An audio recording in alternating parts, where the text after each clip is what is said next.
এই একটা মেশিনের ওয়েট 10 টন। আমাদের ফকলিফের ক্যাপাসিটি 2.5 টন।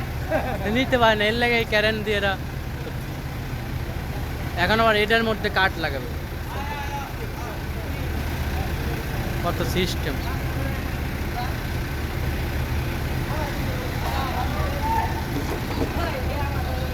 আজকে মনে হয় সারাদিনই চলে যাবে।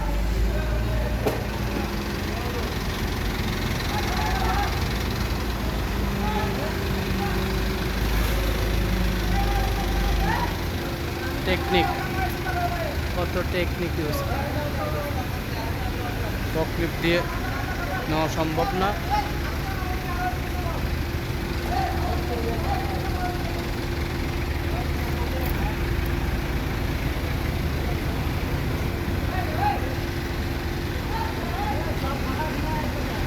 কত কাঠ কুট।